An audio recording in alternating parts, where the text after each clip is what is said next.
Hello and welcome, everybody. Welcome to the No Name Music Cast. My name's Tim, and this is Joy. And here we are. Welcome to the show. Another episode of the No Name Music Cast for you.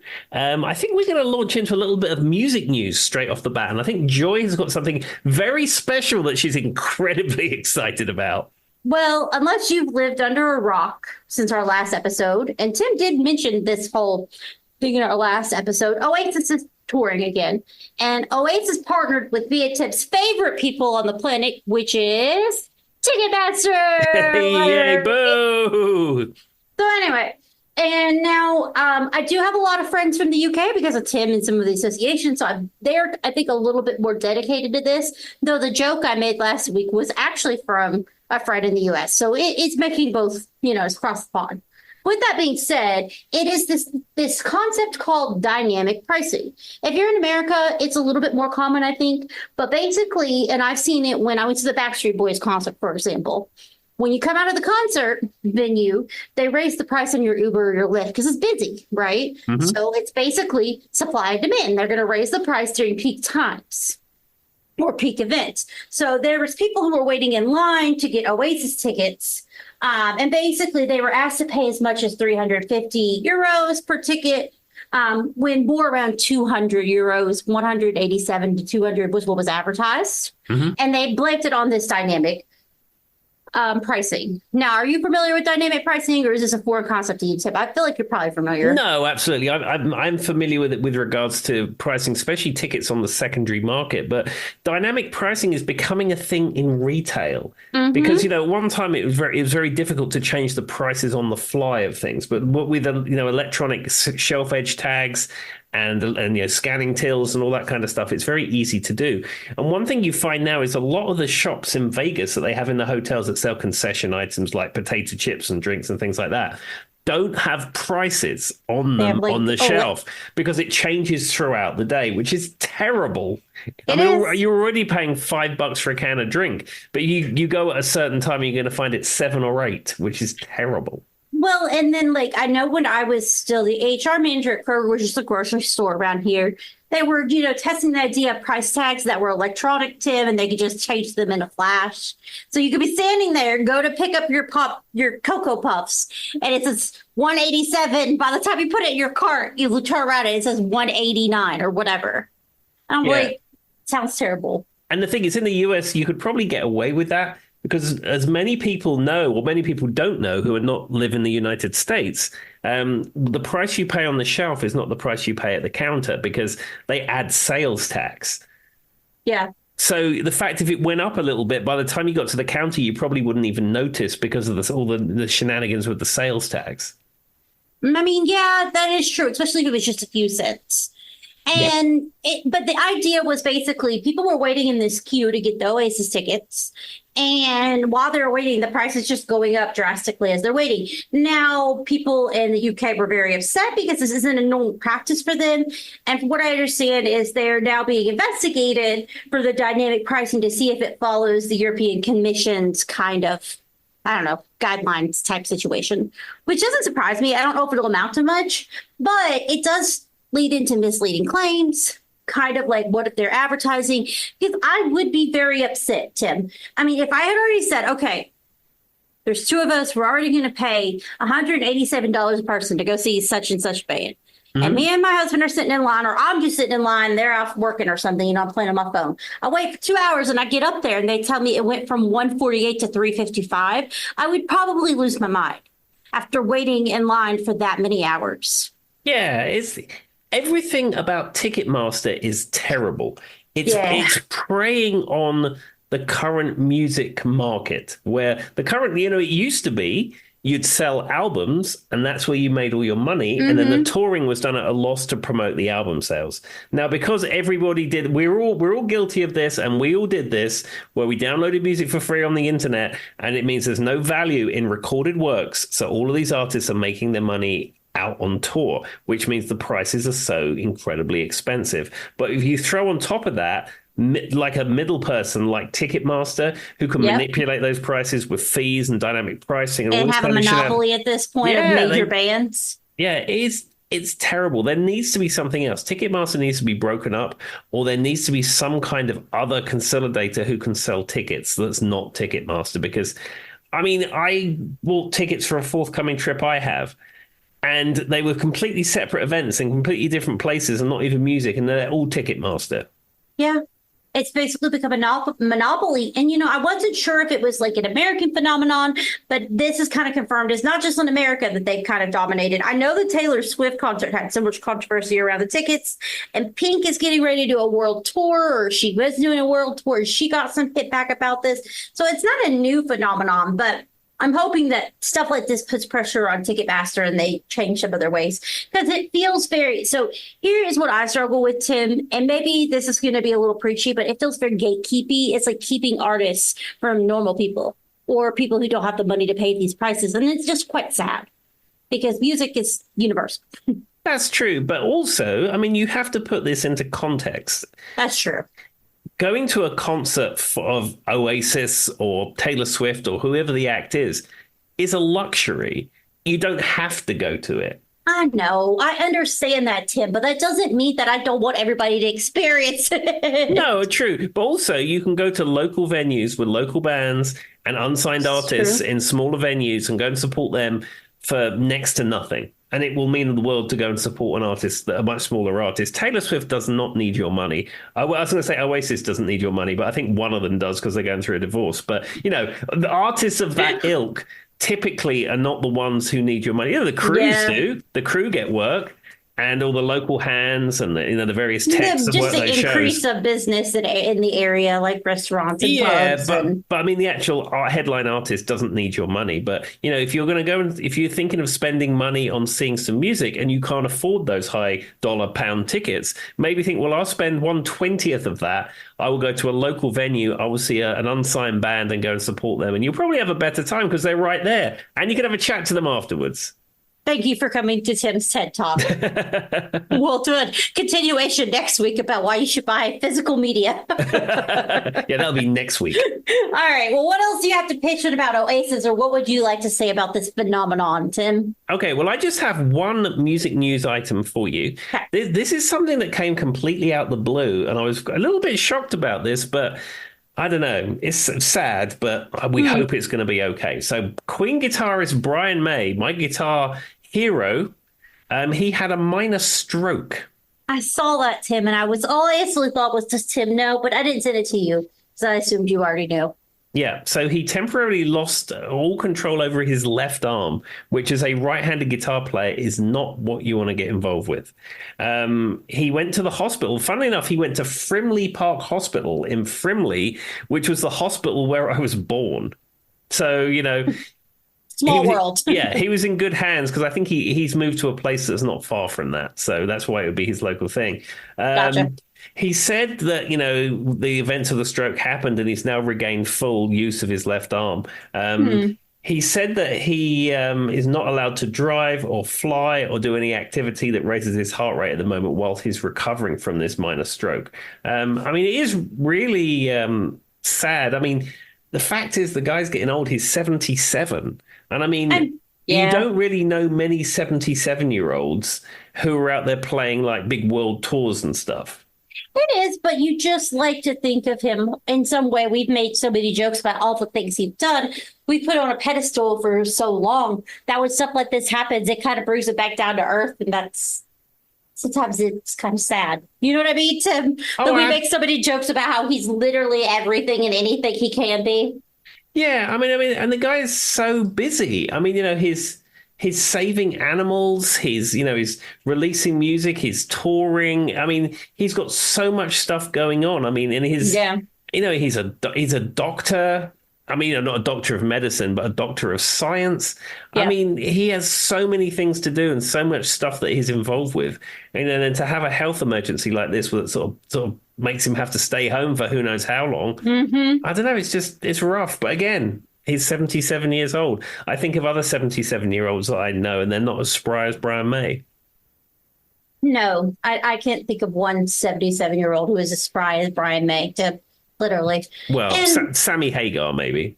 Well, I was going to say that I knew personally, as I throw my water bottles to the ground, everybody, hang on. You've heard that. Joy didn't die. She just proceeded to toss her water bottle on the ground. It's sealed because Joy can't use open cups.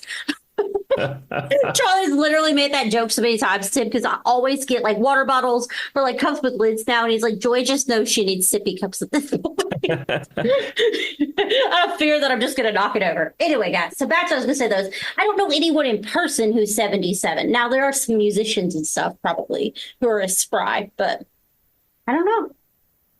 The sad part is, like I said, is it humanizes him, Tim. But we like to think of him as a god. I don't know. God's probably not the right word, but we put him on a pedestal. Absolutely. And he had a heart attack a year or two ago as well. So I said, it's rough. When your idols are getting old, it's rough.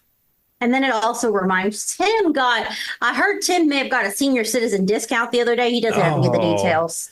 But in fact, I'm going to exclusively reveal this here. I went to the local Nissan dealership, who are very good. I enjoy the service I get from them. I don't feel I'm going to get ripped off. Their price is a little higher than a backstreet garage type place, but we always go there for servicing. And I'm a person, unsurprisingly, I'm a person who adheres to the manufacturer's recommended service schedule. Of course he is. So Hannah has a car like mine, but it's a little bit older, and it's currently hit 90,000 miles. Now, for UK standards, 90,000 miles is you should have scrapped it 4 years ago. By US standards, that's like you've just about run it in. Really? Yeah. Are they that different? Well, the thing is, you can't drive as far, but like in England, you get a car up to about 100,000 miles, and it seemed to be like that's the end of that.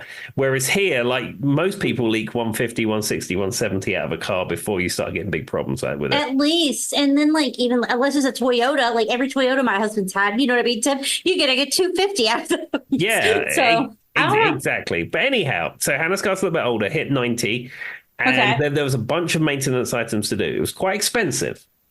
Okay. So I took it in, they did all the work, very happy with the service, and I paid for it. And they told me how much it was going to be, and I was like, okay, I'm prepared for this, pay the money. And I was sitting in the car, and I like to look through the paperwork that they give you just to check everything. Blah, blah, blah, transmission flush, blah, blah, blah, brake fluids, etc. And then it said, discount, $76. And I thought, well, that's nice.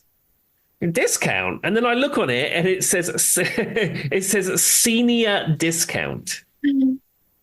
Tim was so distraught about this. He went straight to the group chat that my twin sister writes us on random stuff while me and Tim are sleeping for us to see the next morning. Shout out Brandy. But she works completely different shift than me and Tim. But anyway, she ran to our group chat and sent a picture and said, I'll have you guys know I got a senior citizen discount today. And then, of course, the jokes pursued about how actually old Tim is. So it's obvious there are No Name Music Cast fans, Tim, and they heard you were 105. I mean, that is entirely possible. But, I've got a big birthday of 50 coming up soon, and it kind of hit hard. You know what I mean? Hit right here. Yeah, you felt that one in the soul a little bit, guys. Yeah, I mean, the $70-odd discount's nice, and I'm not knocking that. In reality, you can call it whatever you like. I'll take it. But why do they have to write it out on the receipt? Like, why couldn't they just put discount? And then when you ask them, they're like, "Oh, that's the handsome guy discount or something." just come on, people. Well, it's coded in their system. I know. They probably have a military discount, a senior. I'm sure. Senior discount. They maybe have a loyalty discount. I don't know, that kind of stuff. But yeah, it was kind of hit a little bit hard. Tim felt that one, but he's not giving back the money, everybody. No, all right, I'm not doing that. All right, what's next in I guess, are you going to step into the episode, or do you have anything else you'd like to say? No, I'm pretty much done with the introductions there. So let's go straight into the episode. It is my topic. And I thought I would cover another whole album. And it's an album that Joy would know from top to tail, that she didn't have to do any research for. And it's one that came up very recently on the 1001 Albums Challenge, which I do every single day, which I do with our listener Megan. And I actually do it with my boss at work as well, because he likes doing it too. So we're 2 Shout years. out Chip. Yeah, about 2 years into this or something, or a year and 9 months into this now. I think we've got about another year and a half to go. But it's an interesting excursion into discovering music that I didn't know about. There was a band today, for example, that was really good. And as we move into the 90s and 2000s, I fear that this is going to get a little bit rough for me. But in for a penny, in for a pound, as they say. I'm going to listen to everything from beginning to end, even the rap albums, which I know I will hate. Is that like an actual saying, in for a penny, in for a pound, or did you make that up? No, that's a saying. Okay, I'll take your word for it. You never heard that before? No? In for a penny, in for a pound. Yeah, that's like saying you commit to something. So, you take the rough with the smooth. I mean, I get that. I get what it's saying, but I've never heard anyone actually say it. Well, there we are. maybe it'll be the bumper stickers that we need to get printed up. When it says like Stevie Nicks will be in for a penny, in for a pound. It's the dang hokey cokey all over again. All right. Okay, so the album in question is Michael Jackson's Bad. Now, this is an album which I was very excited about when it came out. Before I get into talking about Bad and some of the things, how it was recorded and what have you, what was your thoughts on the Bad album? It's one of my favorites. I have a literal Bad t-shirt. That sounds weird, but I do. I have like a whole actual t-shirt from the, I don't want to get into too much detail, but I think it's a great kind of like midway from the Jacksons to him by himself. It really introduced a few different things, like a different style. Because you look at Off the Wall and all these kind of things, right, Tim? And he's given disco, he's giving all these, this album has a different feel to it. And I don't know. It's hard for me to describe because it's a favorite without getting into like actual details. Absolutely. Well, it's a great album. There we go, everybody. There we are. Well, as I said, I was very excited when it came out. Came out on August the 31st, 1987. I remember the promotional material when it was coming out. I was on holiday on the Isle of Wight, which is a small island on the south coast of England. And I was in a W.H. Smith's on the Isle of Wight. And they had a full-size cutout of Michael Jackson. And, it was promoting the album coming out. So it would have been before August 87. So it was probably June or July 87. And then the hype around this album coming out was absolutely massive. I mean, Thriller came out 5 years prior to that. Mm-hmm. And at that point, Michael Jackson was probably the biggest star in the world. Yeah, it was an interesting kind of thing because, like, didn't you had that anthological something album. Then you had that. And then there was like the original soul of Michael Jackson. It was just like a very good kind of transcend to what we know as modern Michael. Absolutely. And the 80s, I guess, bad persona. That sounded really cliche when I said it that way. But yeah, anyway. so you had, this was the third album that he made with Quincy Jones. Okay. Quincy Jones being a super producer and what have you. He did Off the Wall, which was very much disco, which was a sort of 70s, early 80s disco funk kind of thing. And then you got into Thriller. And Thriller, of course, still had some of that kind of disco-y type stuff going on. It was going more into 80s pop type territory, and there was a little bit more rockier stuff in there. But when you got to Bad in 87, it was a big seismic shift in music. And one thing a lot of people have said is that the reason that Bad still holds up so well is almost like it set the standard for pop music. That makes complete sense. Like I was saying, there's just like a changeover. And for those who don't know, Quincy Jones did Off the Wall, Thriller, and Bad. So just so you guys know, those are the three albums he did. Early to late 80s, we're talking about here. And the next, it would have went into like We Are the World and all that stuff. But I will say this is one of, if it isn't his highest grossing, and then there was the concert tour that went along with the album, which I feel like is such an 80s thing to do. Absolutely. I remember when Michael Jackson was at Wembley. Where was I? 14 miles away. That's exactly where I was, sitting in my bedroom. Another concert you missed, Tim. Anyway, I remember it being sponsored by Pepsi. It was a whole thing. But Always he played at Pepsi. Wembley Stadium so many times.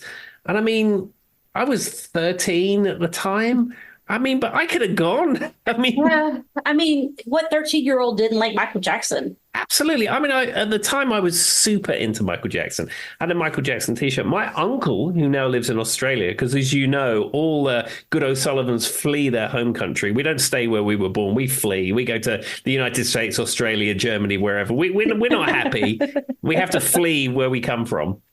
Got to change it up. Yeah, Can't stay in one place too long. he was super into Michael Jackson too. And I remember as I was discovering the music of Michael Jackson, he used to buy me cool stuff for Christmas. He got me the VHS tape of Thriller one year, and then he got me the VHS tape of Michael Jackson's Moonwalker one year as well. So he used to find stuff that you couldn't buy in a regular shop, and somehow he would get it for you.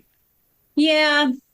I mean, everybody needs a guy like that, Tim. Absolutely, and he was super cool, and he still is super cool to this day.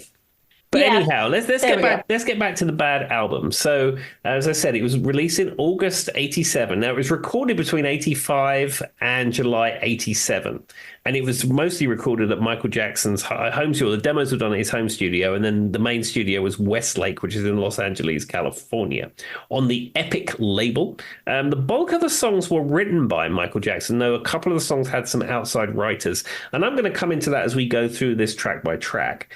Now, one thing that's very interesting about Michael Jackson's Bad is that there were 9 singles released off this album. This album only had 10 tracks, yet 9 of them were released as a single.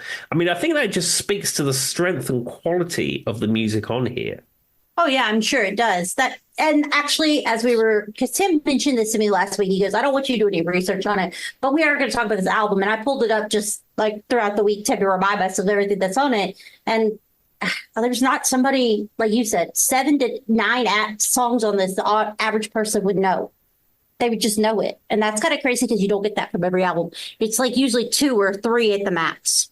Absolutely. Now, the other thing is a lot of the songs on here feature on Michael Jackson's Moonwalker film. And that's a film I saw in the cinema when it came out. And Really? yeah, because in the United States, it was not released in theaters. It went straight to home video. And then in the UK, it went into cinemas. Interesting. I mean, I know what it is. I've never watched it. I've seen like YouTube videos and pieces of it, but it's just interesting to me. I don't think I would have ever thought it was in any theater. So there you go. Yeah, they couldn't score a distribution deal in the United States. It was a big thing at the time, and they said that sort of the US's loss is the UK's gain. And I said, me and my friend Stephen Charman and Stephen Charman's dad went to see it, and they were a bit confused because it's just really a bunch of promo videos strung together, and then he sings the Beatles song "Come Together" at the end, which is taken from Wembley. And it's awkward. It's kind of awkward. Yeah, it's a little bit weird. It's one of those things that I should revisit just to remember it. I mean, I said I saw it in the cinema, and then my uncle got me the VHS tape of it, and I haven't seen it for years, but I'm sure it's weird. But it does have that cool, smooth criminal thing. And then again, we'll come onto that in just a little bit.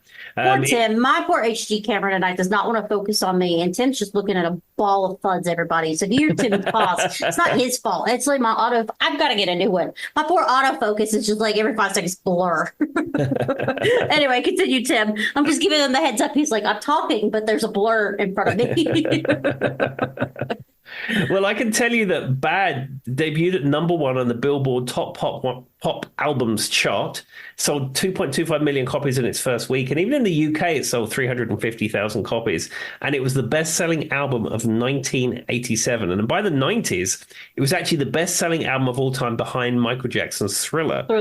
I can tell you when it came out, because I was so excited. I bought it on record. And I bought it from Woolworths in Hounslow, of course. Of course. And it came... We both said, of course, at the same time, everybody. Yep. Anyway. And it came with a gatefold sleeve. And I remember it coming with this gatefold sleeve. I also had Bad as a 12-inch extended single, which featured something called False Fade. And it said, Bad featuring blah blah remix featuring False Fade. And all that was is you almost got to the end of the track, it faded out, and then it faded back in. I knew that's what you were going to say. It was just fade out, fade right back in. Oh, well. I also had a picture disc set of Bad, which was all of the songs from Bad on square 7-inch picture discs, which then went into like a plastic thing that you could hang on the wall. And I remember buying it from that shop at the top of Hounslow High Street called That's Entertainment. And I don't think it was cheap, but it wasn't, it wasn't. Maybe expensive. I paid. I know what you're saying. It was middle ground. Maybe paid the equivalent of what you'd pay for an album to buy it or something. And I hung it on the wall for a while, and then years and years ago, I sold off the very few vinyl records I had as I got into CDs. And I think because eBay didn't even exist, the internet didn't even exist there. And And my mum and dad did a car boot sale and they sold it there. And I think they got a reasonable amount of money for it. Wait a second. Do you? Everyone know I'm not going to let it pass that by. So obviously I know what a car boot is, but like he said, did a car boot sell? Mm-hmm. So would that be like more of equivalent of a car trunk sell or a car garage sell in America? Like how would that? What's that equivalent to? It's probably the equivalent of a garage sale, but most people in England don't have garages like they do here where you can flip yard open. Sale Yard sale. One. Most people don't have that, as they would say, sort of real estate, as you will. So it's very common that you would go to somewhere like a train station car park on a Sunday. Open. Yeah, Sunday morning. You flip the back of your car open, and then you sell stuff out the back of your car, and it's known as a car boot sale. I mean, I've seen like a car trunk sell, I guess, in America, but I was curious if you meant like you were actually selling out of your trunk or if it was equivalent to like a yard sale. So that makes sense. Okay.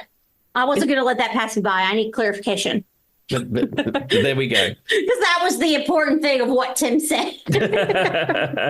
Anyway, continue, sir. Yeah, so just to summarize before we get into the song. So apparently Michael Jackson wrote 60 songs for this particular album. Jesus. And then recorded 30 of them in demo. And 60 songs? Yeah. Like 60? Yeah. And then what he wanted to do originally was release a 3-disc like set of this. Okay. But Quincy Jones, being the ace super producer, convinced him that what you need is a 10-track album. I mean, sometimes long albums can be annoying. Do you know what I mean? Especially if there's a lot of filler in them, Tim. I don't know. I would have had to see what the 3 albums panned out to be able to answer if that's correct or not. Yeah, I mean, at this point, there's like outtakes and B-sides and stuff that you can pull up and stuff that Michael Jackson probably would have never approved because it wasn't released at the time for good reason. But, now you can get every studio outtake and every demo version that you'd ever want if that's what you want to hear. Makes sense. We have this thing, it's called the internet. Absolutely. Okay. All right, moving along. Okay, so we're going to go track by track. And of course, the very first track on this is the title track, Bad. Now, this came out on September 7th, 1987. It was the lead track, and I believe it was actually released before the album came out. Yeah, it was.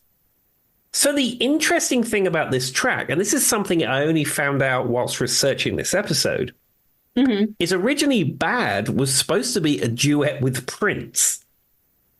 And Prince turned it down. Yeah, he did turn it down. And apparently Prince heard the demo and he said, the first line of that song is Your Butt Is Mine. And he said, I'm not going to sing that to you and you're not going to sing that to me. I'm not doing it. Hey, you know what's so funny? As I'm sure I learned this at some point in time about some trivia thing I was doing, right, Tim? Or some whatever. But I've heard this before. And I don't think until I'd ever really thought about the first, I know he goes, your butt is by, da, da, da, da. Like, I know that's what it says, but I don't think I would have ever given it a second thought. No, like, it's weird to me that that's what he noticed. Yeah, I mean, the song is about, apparently by a true story that Michael Jackson read about, and it's like a young man who tried to escape poverty in the inner city. He went off to a private school, I think through a scholarship, and then when he got home, he got killed.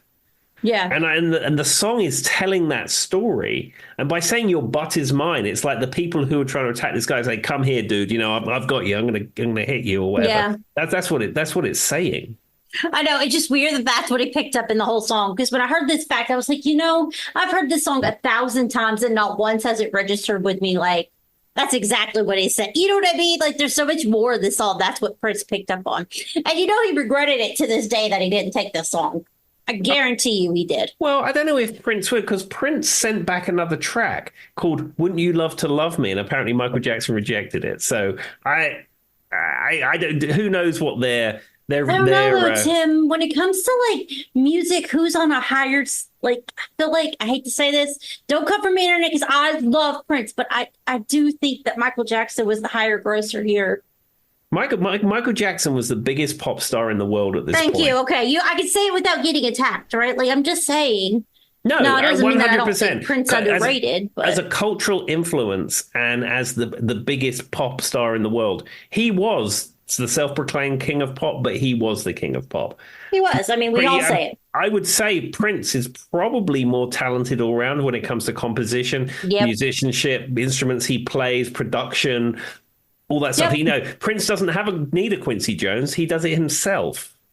And that's what I mean is I love Prince and Tim's right. There's literally no instrument you could put in front of him that he probably doesn't play. We've talked about this many times. He's produced songs. He writes songs. Michael didn't do all of that, but Michael, as far as selling factor and just being a pop musician and having the it factor that sells, Michael had that. Well, Michael was the person who had that. Absolutely, 100%. The other thing is I've covered this before. So when this came out in the UK, they said the album was going to be called Bad. Like very stiff BBC news reporters will then have to explain, well, and just to let you know, bad, that means it's good. So it's funny you say this because I'm going to talk about a modern day thing that Tim's probably like, I don't know what this means, but it's okay. So there's an artist right now, and she has this album. It is called Brat, and it's BRAT. And they're saying you're having a brat summer. That's what the album's about. And they've been making comments about a certain person who's running in American politics who's a female and saying she's brat. And basically it's like she's cool. This is a brat summer. Like it's like a slang term, right, Tim? Yeah. But you have all these like stuffy CNN, Fox News reporters trying to explain to you what brat means. So that's pretty much the exact same thing that's happening at the current moment, Tim. There you go. Well, there we are. So, as I said, it's still confusing people to this day, but certainly in 1987, it was confusing, stuffy BBC reporters on the news. I mean, and this artist is Charlie XCX, but I don't think Tim has a lot to say about that. So. No, that just sounds like, I don't know. We don't need to talk about it. Continue. The other thing about Bad is it has a very iconic music video, which is shot in a subway station. And the subway station is Hoyt Schermerhorn Street Station in New York City. Now, of course it is. Yeah, it features a very young Wesley Snipes. It was directed by Martin Scorsese. And what I think is remarkable about this video is many years later, Weird Al Yankovic. I knew it was coming. That's what I was going to say, Tim. Parodied this video with his song Fat. And Michael Jackson not only approved this, he liked it. He told the production of Weird Al's crew the exact place that the Bad video was shot, and then they recreated it shot for shot. And then you can go on YouTube, and there's a video where Bad is on one side and Fat is on the other. And you can see they recreated every single shot in the video. That was exactly what I was going to say. I was like, we can't talk about it without talking about Weird Al because it is piece for piece. And I always think about how that song would have never made it past production nowadays. But anyway, we won't get into that. But as you guys all know, me and Tim love our Weird Al, so we had to bring it up. Absolutely. All right. What is our next song, Tim? Okay, we go into track 2 on Bad. And this is a song, The Way You Make Me Feel. Now, this was released on November 9th, 1987. And this was actually the third single released from Bad. And, once again, produced by Quincy Jones. And it was actually written by Michael Jackson. And it's another one that has an iconic music video, an iconic feel. Even the stage productions, when you see it, they always have the girl within that matches the music video. But when I think of this song, I can't help think about the time he did it with Britney Spears. And I don't think I've ever seen that. Oh, it's not great. So I hate to say this. It was that one concert that they did that was like his like reunion one where like all the artists came on stage with him, Tim, like I'm trying to think of people who were there, but there was like hundreds of artists. It was in the UK. And like it was like that reunion one that, the one I'm talking about, the really famous one where he was sitting in the audience, like Shaggy was up there. Yeah. Usher sang a few different. Well, there's one scene where he is with Britney and Britney is the girl. And if you've never seen the music video for The Way You Make Me Feel, it's like him and a girl going back and forth. And really, once again, another thing that wouldn't have made it out of the tracks now because it's not very PC. But anyway, The Way You Make Me Feel, Britney was the girl. And they're singing, and she sings parts of it with him. And she doesn't sound bad, but she's doing that baby voice thing that we've talked about they had her do. And Michael's voice is very deep and rich and intense. When he wants it to be, he can sing very high, he can sing very low, but he has a very intense voice when he wants it to be. And the baby voice with his voice, it makes you cringe. It's not great. It's actually kind of sad if you go back and watch it. And I love Britney, but it's not a good performance.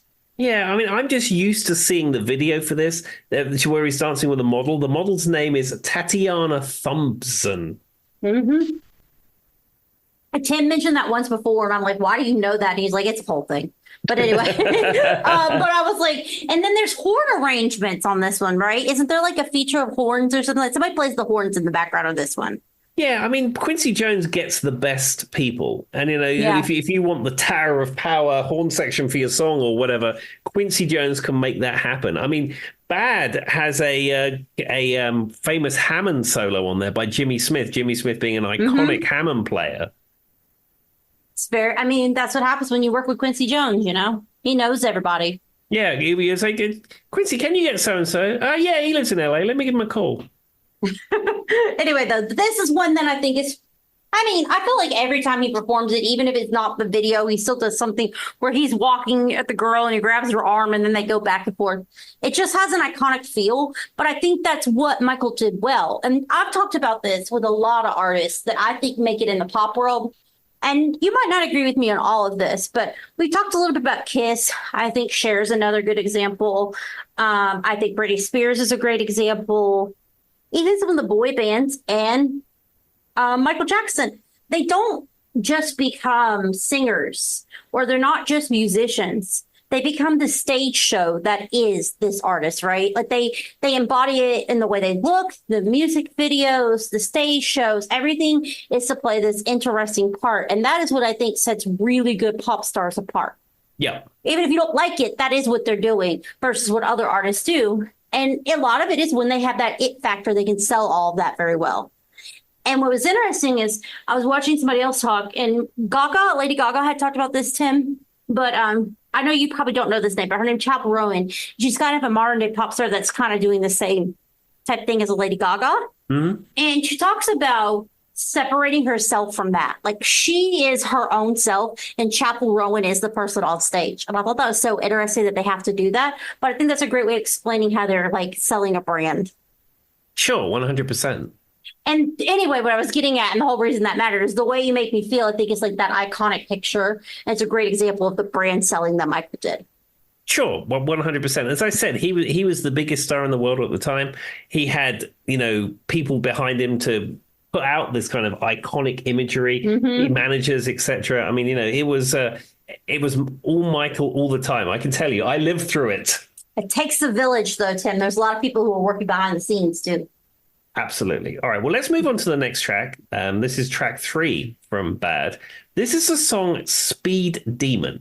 Now, it was only ever released in France as a single, though it was used as a promotional release for the film Moonwalker. Now, you said you hadn't seen the film Moonwalker, but have you seen the Speed Demon sequence? No. Like with this, I've heard this song, but I've never seen it in relation to what is happening in Moonwalker. No. So is there a sequence where this song is playing? Is that what you're saying? Yeah, it has a cartoon rabbit in it and a police chase. I mean, no. It's not. Tim says that's going to ring more bells. I'm like, I've heard this song, but no. But I have heard that this song was written about a speeding ticket. Yes, absolutely. Yeah. Michael Jackson was on the way to the studio one day, got pulled over for a speeding ticket. And Quincy Jones said to him, he said, well, right, you got these feelings in you. Let's write a song about it. And there you go. That's what Speed Demon came about. That just drives me insane, Tim, because I've talked about for so many times on this podcast about how I can't write a song. Like I can't write a song.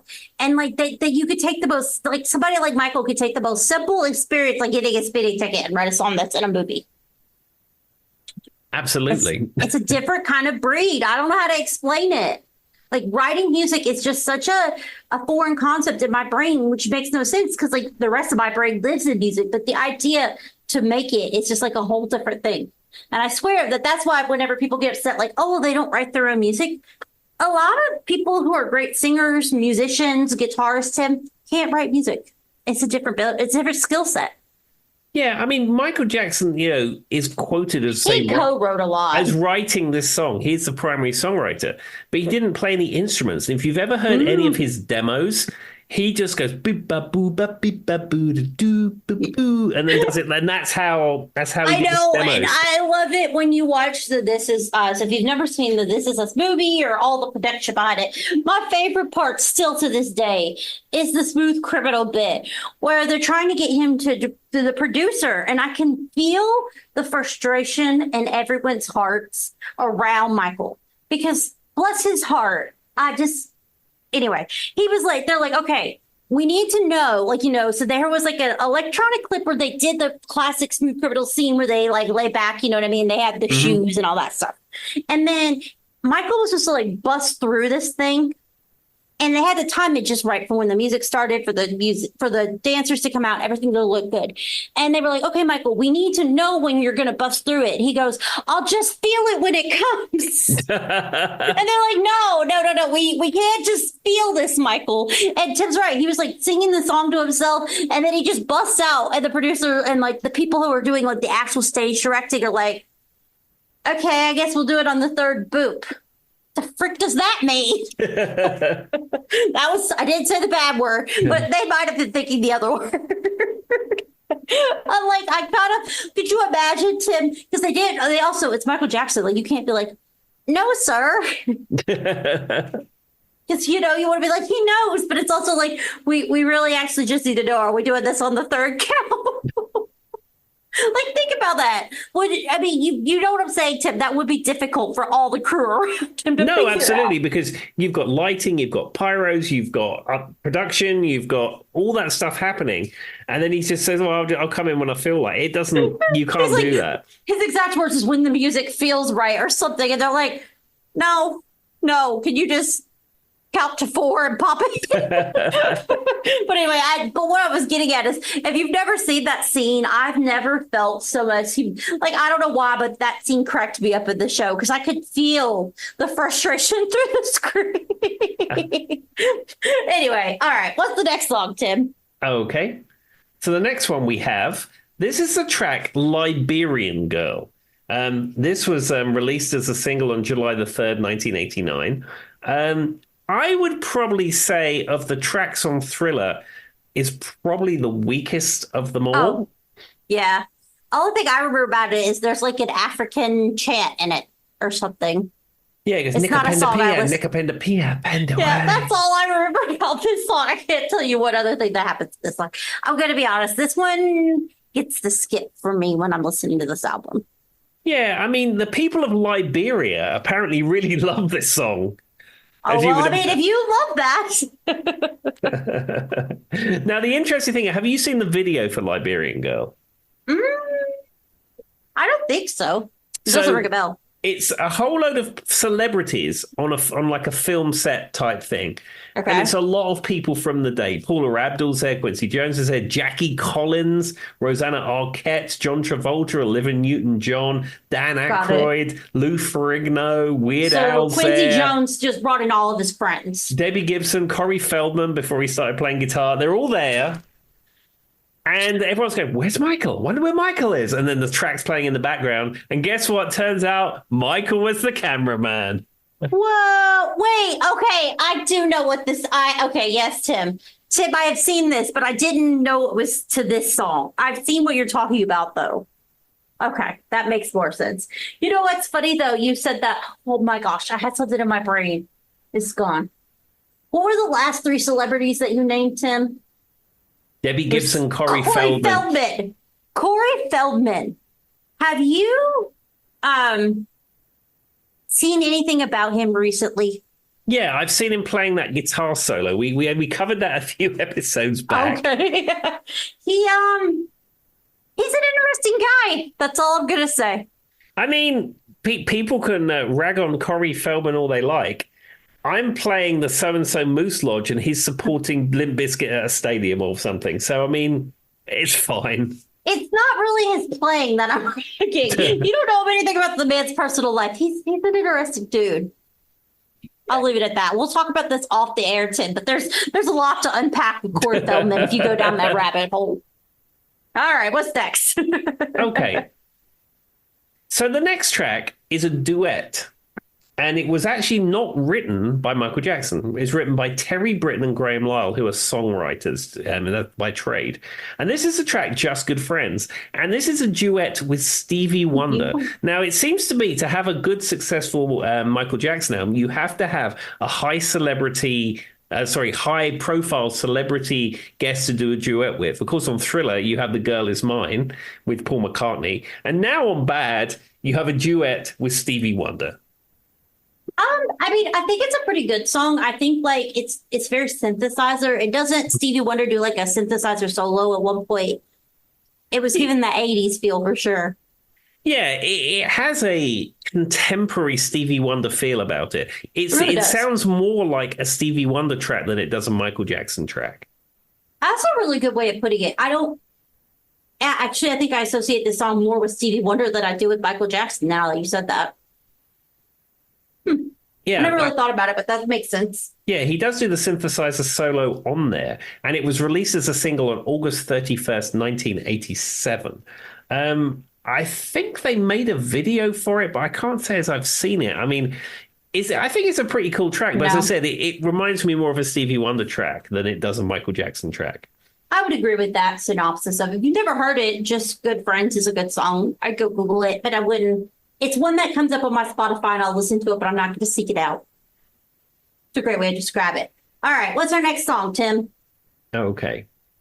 Now, this next track on Bad is Another Part of Me. This was released as a single on July the 11th, 1988. The B-side of it was simply an instrumental, which that was a thing back in the 80s where I used to buy a lot of singles. So I used to buy them from Woolworths, 7-inch singles. When something would fall out of the charts, they'd discount them to basically nothing, and I'd buy them in the discount bin. And it was very common that you would buy the song you wanted, and on the flip side was the instrumental, because that's an easy thing to do. And it's probably more to do with royalties than anything, that it was easy that you didn't have to pay 2 lots of royalties. Because famously, Bohemian Rhapsody on 7-inch, one side Freddie Mercury got a writing credit, and on the B side was I'm in Love with My Car, which is a Roger Taylor track, and Roger Taylor got the same royalties for that single that Freddie Mercury did, even though it was the B side that no one was really playing. I mean, get your bank, Roger. That's all I can say about that. Now, was this song in the Moonraker, whatever that movie was? Moonraker is the greatest film of all time. But yeah, no, that was Freudian sleep. We're not discussing that in this episode. No, it was not in Moonwalker. Okay. But I was going to say, because it has kind of like a sci-fi feel to me, but maybe not. Yeah, it was originally written for the 1986 3D film Captain EO. And Captain EO was a film that was featured at Disney at Epcot. And that was like one of these like high budget films. I think it ran for like 15 or 16 minutes. And by per second, it was the most expensive film ever made. It was a $30 million production, yada, yada, yada, starring Michael Jackson. You know, like when you go to Disney, they'll have like a theater type show. Well, and Epcot has stuff inside the ball a lot too. Yeah. And it was like what they've now called a 4D experience where there's smoke and there's like I got stuck in the one in Epcot once. Me and my mother got stuck there for like an hour and a half inside the Epcot ball. That doesn't surprise me. And it was one of it was like this one where you went inside the ball. If you guys have ever been to Epcot, it like, I don't know, this would have been around 2008, 2010, something in that area. We went in, Tim. They had like, the movie you watch, and then you're in like the little chairs, and they kind of bring you around on like a little track type thing, and they flip you around and do different things. You look at the sky. We go to flip around, and we don't flip back around for an hour. Oh, no. Anyway, so that's my story of Epcot. Well, luckily, most of the people that went to see Captain EO, that didn't happen to them. That we're not aware of. Yeah, and it's interesting, this song, again, a Michael Jackson songwriting credit, but it wasn't actually specifically written for Bad. It was written for that Captain EO film. I watched the Captain EO film prior to this recording, and the version is almost the same, though it sounds a little bit different because you can tell that it's been redone for Bad with different production and what have you. Originally, Quincy Jones wanted to use a different track called Streetwalker on Bad. And he wanted to use Another Part of Me instead. So they both listened to them. And Michael didn't care because they were both written by him, so it didn't really matter. But apparently he had a manager at the time called Frank DeLeo, who was his manager at the time. they played them back to back, and when they played Another Part of Me, Frank DeLeo started having a boogie, and they said, "Yep, that's the track then." There we go. I mean, that makes sense. That's a great way of making all choices in life. If it makes you dance, you should do it. Absolutely. More advice by Joy. All right, what's our next song, Tim? Okay. So this track, again, was a single. It was released in January 1988. This is Man in the Mirror. Now, this is probably one of my favorite tracks from this album. I think this is an absolutely fantastic track. So it was written by Glenn Ballard and Cedar Garrett. And we're going to talk about Cedar Garrett later on when we talk about a song that she features on. This song has a real cool gospel type feel about it, and in fact it has a gospel orchestra behind them singing the song. And I don't know, the studio version of this is really good. I really do like the studio version, but there is a version from the 25th anniversary release of Bad. Now, I've actually tried to buy it on CD and it's hard to find. You can get the 2-disc edition very easily, but they made us, I think it was Target had it. It was a 3-disc edition. It re-charted after Michael died. That version that Tim's talking about. Yeah. It had it had a 2 CDs and outtakes and stuff, and then there was the live audio from Wembley. And that version of Man on the Mirror is far superior than the one. Yeah, it's so good. And as I said, they have the gospel singers behind them, and they break it down a little bit longer. It's a little bit longer. And have you ever been to the gospel brunch at the House of Blues? I know what it is. I've never been, but I know what it is. And Tim is somebody I know who would love it. Yeah. So I like that kind of gospel music. It's like Kirk Franklin is the famous artist of that kind of music. I know what you're talking about. That makes sense. And I like the way it's orchestrated. Like the bass player will have a 5-string bass, and they have these really cool breakdowns and punches and dynamics and stuff. And that is brought into this track. And the interesting thing is, I'm sure a lot of the people who played in Michael Jackson's live band probably grew up playing that kind of music in church. So it's I don't know. It is such a good track. It's not on Spotify. It's only on YouTube where someone has uploaded it themselves, but it is such a good version. There's also the version where Michael performed at like the late 80s Grammy Awards. That one's really good. And I think there was a church choir that basically competed or applied or somehow they got found and they're singing in the background of that. And it's wonderful too. Now, I'm sure during like the Dangerous tour and probably Bad, they performed this song quite a bit. But I mean, I would say this is one of those songs that you could ask anyone in the street and they would know. I have a Man in the Mirror shirt, actually. Speaking of that, I have a Bad shirt and a Man in the Mirror shirt. My mom has always claimed that, this was her favorite Michael song. And she always said, when we've talked about separating the art from the artist. And I find that a very interesting concept because Michael has gotten a little bit of a bad rap in the last few years. But this song is a good example of good things you could put out in the world. Absolutely. And it's so iconically Michael Jackson. And, the message of this song is something which I think he embraced. But at the same time, he didn't write it. It was written by Glenn Ballard and Cedar Garrett. I know, but it just like you associate in your head with him so much. It's kind of weird how that works, though, isn't it? How we become one with the song. And it always makes me wonder how people, like you said, Glenn Ballard and what is her name? Something Garrett. I can't remember her first name. They feel about that. You know what I mean? Like their baby they wrote and co-wrote, and now it's like so heavily associated with another person. That has to feel kind of weird in some way. Especially when you heard it one way and then the artist chooses to go with it a different way. That would be strange for me. Yeah, the interesting thing is that apparently Quincy Jones invited songwriter Cedar Garrett to his home, together with some other songwriters, saying that Quincy was saying he wanted people to write songs for the next Michael Jackson album. And then apparently Jones, all he said, I just want hits. That's all I want. Fair enough. I mean, it's a great song. I see that. Well, there we go.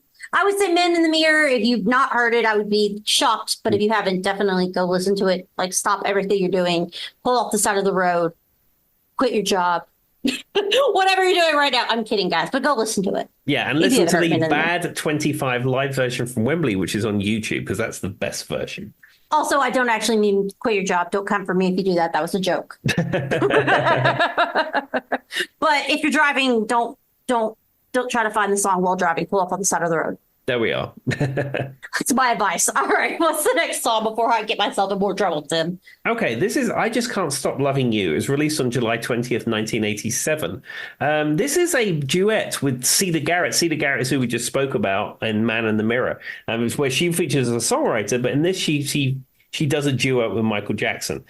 The interesting thing about this is she didn't know she was going to be singing this song with Michael Jackson until the day of the record. They really wanted to get some different singers involved. Michael Jackson wanted to sing with Barbra Streisand and wanted to sing with Whitney Houston. And apparently Barbra Streisand passed because she said Michael Jackson was 16 years younger than him and it would be weird. Fair enough. And Whitney Houston was promoting a new album, and they thought it might muddy the waters of the album production. So Whitney Houston didn't want to do it. So they got Cedar Garrett to do it, and there we are. And Cedar Garrett used to appear with Michael Jackson live when he was on tour as well. Well, and Cedar Garrett's a backup singer for a lot of people, like the Pointer Sisters. I think she went on tour with Madonna at one point. Like she's been a backup singer for quite a few artists. So she has chops. Absolutely. Now, one other interesting thing I found out researching this episode is, as we know, Sheryl Crow got her break as Michael Jackson's backing singer. Yeah. And some of those sort of 80s tours featured Sheryl Crow on backing vocals. But what I didn't know until I started delving into it a little bit, if Cedar Garrett was not available or Cedar Garrett was not on that particular leg of the tour, Sheryl Crow used to sing I Just Can't Stop Loving You with Michael Jackson. And there's so many videos of them two singing together. And it's funny to see Sheryl Crow in her full 80s attire. Like she's wearing heels. She's wearing like a short black leather skirt. Sheryl Crow. Yeah, short black leather skirt. And then she's got hair which is as high as the Empire State Building. It is glorious. I mean, I love this. I've seen some of this and I've heard her version before. It's actually quite good, too. I mean, there's not much I think Sheryl Crow can't sing. I'm not a huge fan of her, but I know how musically talented she is. So that doesn't surprise me. I really want to see Sheryl Crow. I mean, she was in Roanoke and I had a gig that day, so I didn't go.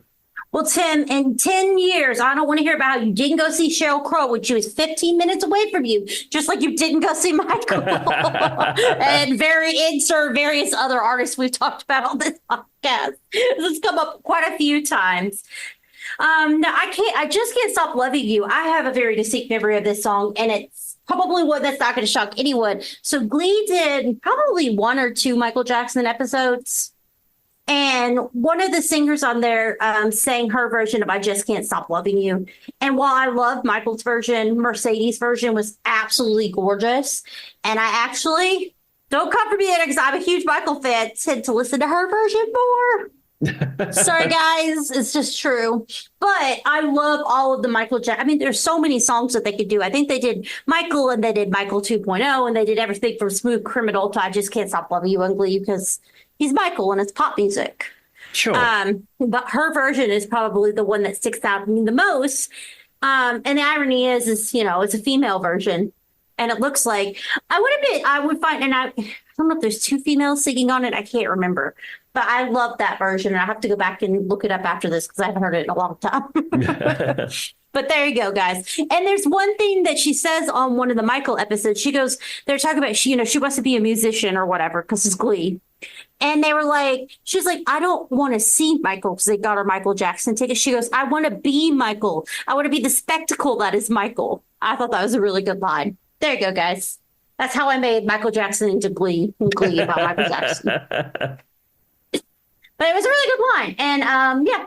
And I will let Tim take it from here now that I've been rambling.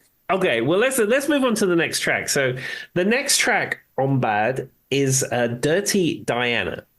Now, this is an interesting track because it sort of follows the playbook of Thriller, where Thriller, you had the hard rock track, which is Beat It, which featured Eddie Van Halen playing the solo on there.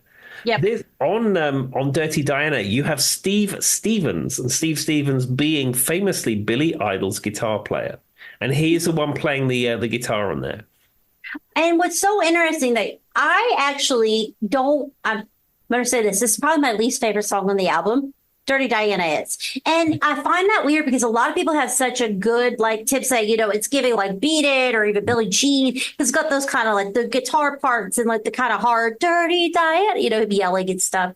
When Michael Jackson performed this at Wembley Stadium, Princess Diana famously went along to that concert. And there was a lot of tabloid controversy at the time whether Michael Jackson would drop Dirty Diana from the set list because maybe it might have offended Princess Diana. And apparently this was going on in the newspapers for some time, but he played it anyway. And Lady Diana seemed to, or Princess Diana as she was at the time, she didn't seem to care. She probably was like, just because the song says my name doesn't mean it has to be about me, guys. Come on. No. You know what I'm saying? The other thing that's interesting, Steve Stevens, as I said, from Billy Idol's band, plays on this song. And he was talking to Michael Jackson in the studio when he was recording this track. And Michael Jackson said he was thinking of looking at a different kind of look for his next album release. Now, Steve Stevens, if you've ever seen many pictures of Steve Stevens from that era, he's got like kind of like a leather type suit with buckles and zips and that stuff like that. And apparently Steve Stevens said, he said, let me put you in touch with my costumer. He makes a lot of my stage attire. And if you look at what Michael Jackson wears on the Bad tour and the Bad album cover and pull up a picture of 80s Steve Stevens, it's like, would you look at that? He really did take it. Now, do you know who has a bunch of those clothes now, don't you, Tim? Who's that? Lady Gaga. She owns a bunch of Michael Jackson's, all of that stuff. So basically, whenever it went up for auction, she bought it and she keeps it in a temperature-controlled room somewhere. She won't give details, but she has a lot of the bag clothes, Thriller clothes, Dangerous Tour clothes, all of that.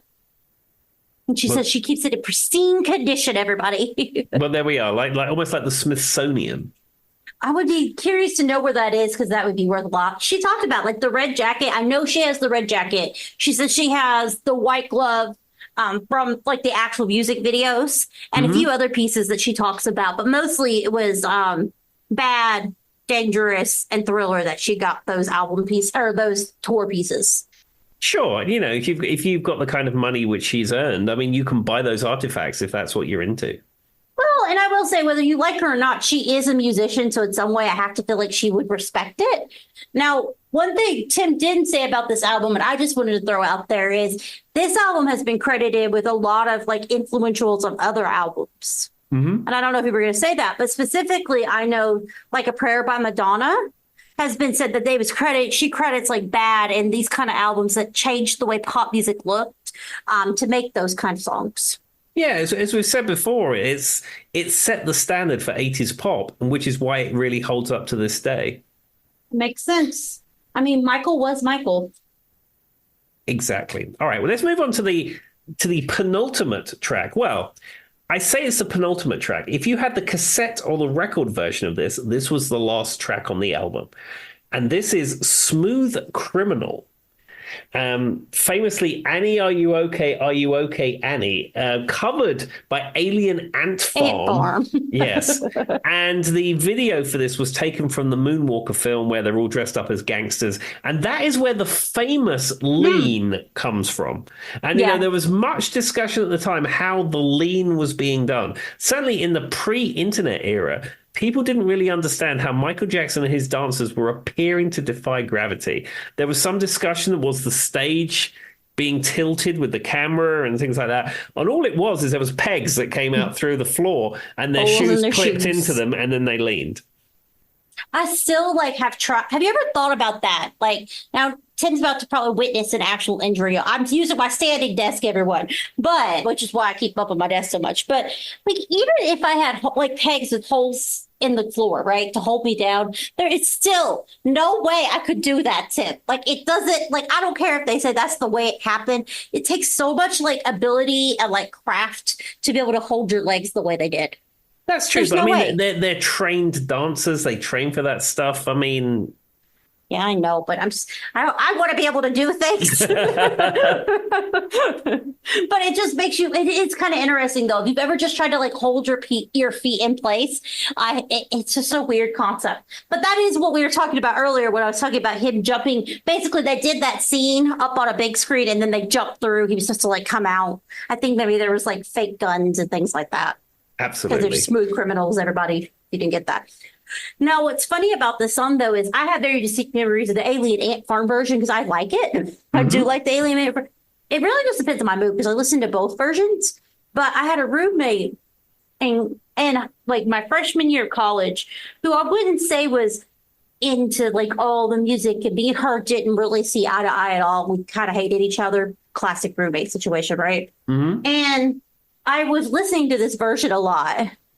And she was like, I was listening to the Michael version a lot, and she argued with me so much because she had only ever heard the Alien Ant Farm version on like what version was better and which was the first one. And I could not get her to understand the concept that it was a Michael Jackson song before the Alien Ant Farm song because I had played both in the room and she had heard that version first. And like in her mind, it just like entered that way. She would not believe me. And to this day, I still don't know where Britney is. But just so you know, Michael Jackson was the original.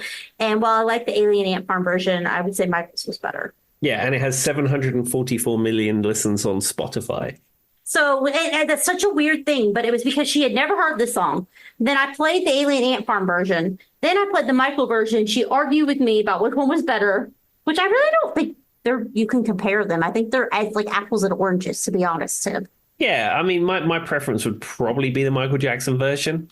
But it really doesn't matter. And at the end of the day, I think me and her hated each other and wanted to fight about anything and everything. She also freaked out the time I played some more edgier, the Beatles songs, Tim. Like, Say You Want a Revolution was about the edgiest thing this girl had ever heard. So take it with a grain of salt.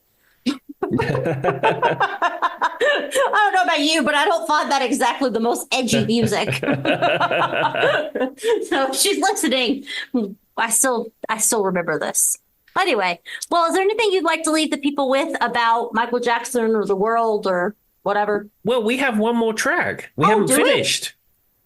Never mind. One more track, everybody. I forgot. Well, you see, the last one. Well, it said if you had the LP or the cassette, that would have been your final track. You got me, guys. You got me with this one. At that time, the compact disc was kind of newfangled and it sort of reached mainstream, but not everyone was buying them. Newfangled? Newfangled, yeah. As if they didn't think you were 105 already. All right.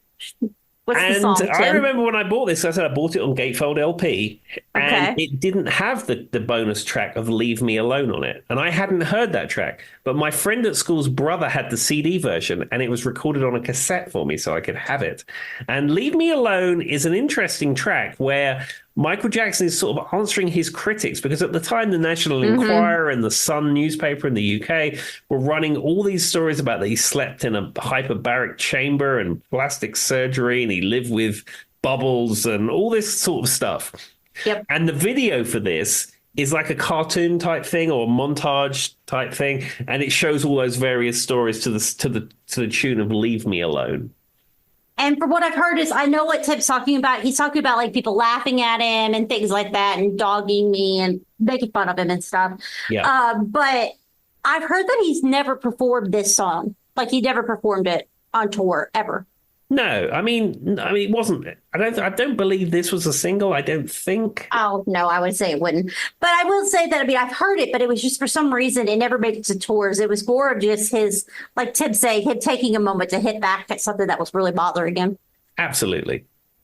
I completely forgot about this. Tim got me on that one, guys. I thought we were done. No, of course, in the streaming era of the Spotify, the idea of a bonus track on a different format is somewhat lost. But certainly at the time, it was something that you probably wanted to buy on the CD, which was far more expensive at the time. Makes sense. To encourage you to buy it to get that extra track. And now how the tides have changed, where records are $35, $40 and CDs are about 11. And the irony is hot. I mean, 11 is even a stretch depending on if you're buying them secondhand. True. Which Tim does try to help with overconsumption in the world and thrift when he can. Yeah, but he also buys things on eBay for overinflated prices. But what are you going to do? You didn't have to say that one, Tim. We're not going to talk about how many times the Amazon truck was at your house this week. Was trying to make you sound good. But anyway, I have an idea. I'm trying to go a year without buying any new clothes. All clothes that I'm buying, Tim, are thrifted this year. Okay. To fight fast fashion and overconsumption and save my wallet. Yeah, I was going to say, and more importantly, rebalance your bank balance. It's looking kind of rough, y'all. It's a hard one out there. Oh, speaking of which, Tim, how's all the house stuff going? My house has been fully done. All the rotting timber was removed. It was all sealed. It rained heavily and it didn't leak. And I'm going to paint that room this weekend. Yay, Tim. And now you have weekend plans. I knew you would, I would hate for you to be bored over the weekend to be able to sit around and watch TV. Sure. I don't know, Ghostbusters and all the other things Tim watches. Moonraker. Miami Vice. I don't know. Whatever your choice is, Tim. Whatever your choice. Exactly. All right. Well, now do you have anything you'd like to leave the people with? Yes, if you live in the United States, make sure you are registered to vote. And please be kind to everyone that you meet. I second that. Bye. Bye.